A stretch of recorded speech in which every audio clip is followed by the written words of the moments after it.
This is Richard Wolff from Democracy at Work, responding to another Ask Prof Wolff question from our Patreon community.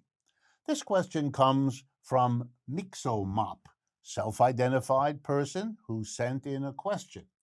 And Mixomop wants to know what is the difference exactly between a consumer co-op and a worker co-op that we talk about so much on our work and in our programs and so on. And it's a very important question, and I want to get into it in the way that the question sets it up. So let's begin. A consumer co-op is a co-op in the sense that the ownership of an enterprise is cooperatively owned, not by one person, not by a family, and not by a corporation. A consumer co-op is, as it sounds, a co-op owned by the consumers, all of them. The most typical example here in the United States is usually a food store, a food, cheese shop, a supermarket, and it is owned by the people who come and shop there, by the consumers. And they, as owners, have a share in owning that enterprise. If it makes a profit at the end of the year, it distributes that profit or part of it to its owners, so many dollars or so forth per person, per owner. Owning something cooperatively is one thing. Running the business cooperatively is something else. Worker co-op refers to how the work is organized, not how the ownership of the enterprise is organized. And those two things don't necessarily go together. A worker co-op means that the workers, all of them who come to work each day, get together and together decide what is to be done, who does what technology is used, and how you divide the output, the revenue, and so on at the end.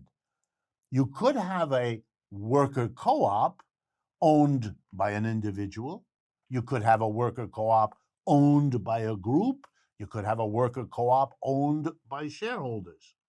But it would only be a worker co-op if the workers themselves decided what to produce, how to produce, where to produce, and what to do with the output. Normally, in capitalism, the owners have a lot of say over that question. But always, in all systems, ownership is limited. Only in the fantasy of a few people who don't understand real history is ownership unlimited. For example, we don't allow the owner of an enterprise to enslave anybody. You can't buy the workers in your place. That's against the law. You can't abuse them sexually. You can't pollute in any way you want. All of those things are limitations on your freedom of ownership. So it would only be another step to say to owners, whoever they were, you can't interfere in the democratic work process of the enterprise. Last point, and I think this is crucial.